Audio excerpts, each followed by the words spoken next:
Bonjour, c'est Josué et dans cette vidéo, nous allons parler de comment recevoir la guérison divine. La chose la plus importante dans la vie d'une personne en général, l'une des choses les plus importantes, c'est la santé. Parce que lorsque vous êtes en mauvaise santé, vous ne pouvez pas travailler, vous ne pouvez pas passer du bon temps avec vos enfants, vous ne pouvez pas être heureux. La maladie vole la joie, la maladie vole le bonheur. La volonté de Dieu, c'est que vous soyez heureux, en bonne santé et bien portant. Dans cette courte vidéo, je vais vous donner 4 canaux. 4 canaux que le Seigneur utilise pour guérir les chrétiens en général. C'est vrai qu'il y a des canaux qui sont préférés par d'autres et moins par d'autres. Et il y a des gens qui préfèrent être guéris d'une certaine façon que par rapport à d'autres chrétiens.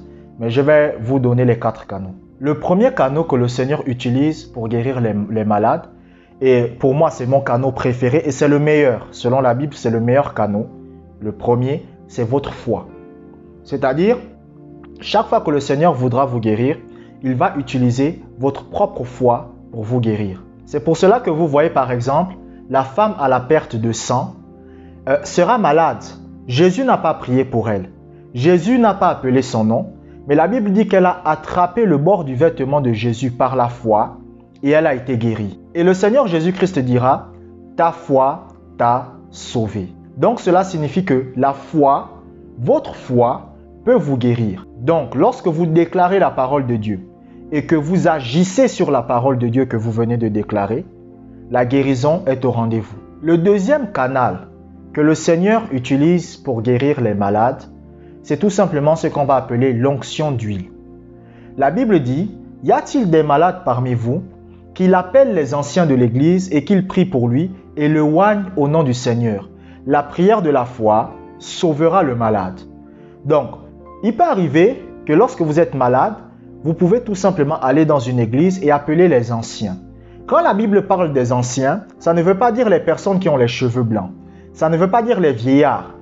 Quand la Bible parle des anciens, il veut tout simplement parler des matures en Christ.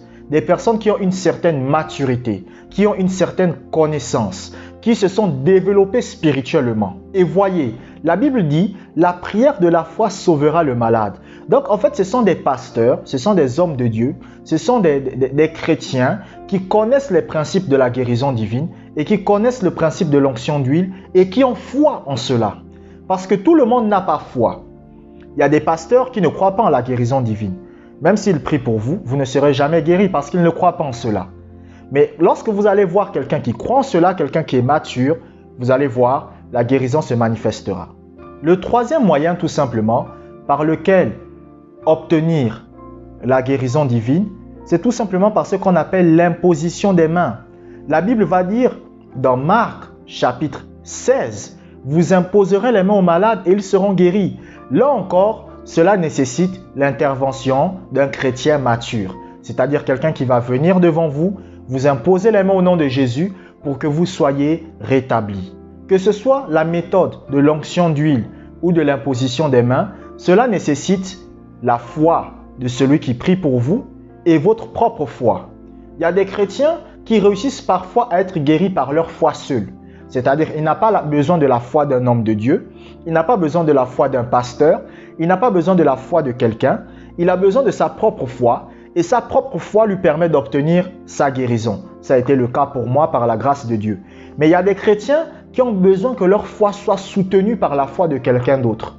C'est à ce moment que vous pouvez aller voir un chrétien qui croit en la guérison divine et lui demander de prier pour vous par l'imposition des mains.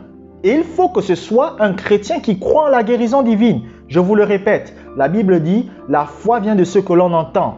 La foi vient de la connaissance que vous avez. Si quelqu'un ne croit pas en la guérison divine et qu'il prie pour vous, vous ne serez jamais guéri. Vous devez savoir que chaque fois que Dieu veut guérir quelqu'un, cela nécessite de la foi. Soit votre foi, soit la foi du pasteur, de l'homme de Dieu ou de quelqu'un, ça nécessite toujours la foi d'une personne. Parce que Dieu ne peut pas intervenir dans les affaires des hommes sans la foi.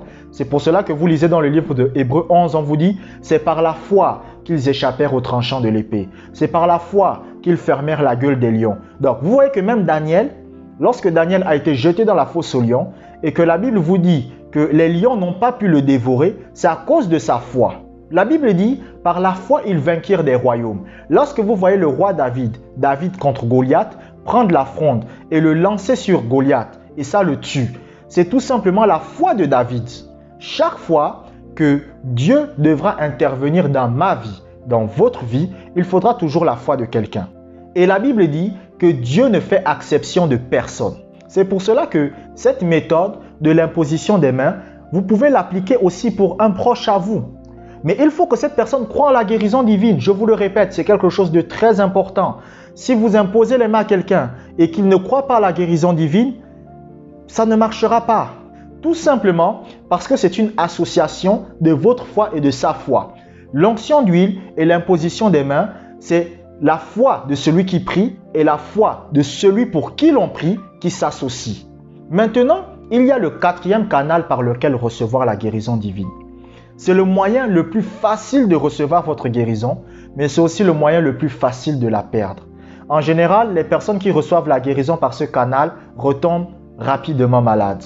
Mais je vais quand même vous le donner. Le quatrième canal, c'est tout simplement le don de guérison. Dans le corps du Christ, il y a des gens à qui le Seigneur a donné la capacité de prier pour les malades et ils sont guéris instantanément. Et à ce moment, lorsque ce chrétien prie pour vous, en réalité, votre foi n'est pas en œuvre. C'est seulement sa foi. Ça veut dire que vous êtes seulement guéri par la foi de celui qui prie. C'est pour cela que vous allez par exemple voir des gens qui ne croient pas en Jésus, des gens qui ne croient pas en Dieu et ils sont guéris. Vous vous êtes jamais demandé pourquoi parfois il y a certaines personnes que vous connaissez, vous savez qu'ils ne croient pas en Jésus, vous savez qu'ils ne vivent pas parfois selon la parole de Dieu, vous savez qu'ils n'aiment pas Dieu, mais pourtant il est guéri. Et vous êtes surpris, vous dites mais comment ça se fait qu'il est guéri? C'est tout simplement le don de guérison. Et le don de guérison, lorsqu'il est en manifestation, ne nécessite pas la foi de celui pour qui l'on prie. C'est pour cela que, par exemple, vous allez constater, il y a eu des hommes de Dieu, des grands hommes de Dieu, qui sont allés dans des villes, ont prié pour les malades, ces malades ont été guéris, et lorsqu'ils ont quitté la ville, ces personnes qui ont été guéries sont retombées malades, et leur état est devenu encore pire qu'auparavant. Lorsque quelqu'un prie pour vous, et que vous êtes guéri par le don de guérison, cela ne nécessite pas votre foi. Que vous croyez ou que vous ne croyez pas, vous êtes automatiquement guéri. C'est ce don qui est en opération lorsque vous allez par exemple voir un homme de Dieu qui prie pour un malade et il va vous dire « Oh, le cancer a disparu ». En fait, ce sont des guérisons instantanées. Elles ne nécessitent pas votre foi. Et en général, Dieu va utiliser ce don lors des campagnes d'évangélisation. C'est-à-dire lorsqu'il faut prêcher Jésus. Parce que vous savez, parfois il y a des incrédules. Vous allez lui parler de Jésus, il ne croira pas. Donc, s'il ne voit pas des miracles, il ne peut pas croire. Donc, lorsque vous priez pour lui et qu'il est guéri instantanément, il croit en Jésus. Mais le problème, c'est que comme il n'a pas la foi, comme il n'a pas été guéri par sa propre foi, et lorsque cette maladie revient, il n'a pas la capacité de résister à cette maladie parce qu'il n'a jamais utilisé sa foi. Du coup, il retombe malade. Donc, vous devez faire très attention. Donc, je récapitule. Les 4 canaux par lesquels recevoir la guérison, c'est tout simplement votre propre foi. Le deuxième, c'est l'onction d'huile qui nécessite votre foi et la foi de celui qui prie pour vous. Il y a aussi l'imposition des mains qui nécessite votre foi et la foi de celui qui prie pour vous. Et le quatrième, c'est le don de guérison qui ne nécessite pas votre foi, mais seulement la foi de celui qui prie pour vous.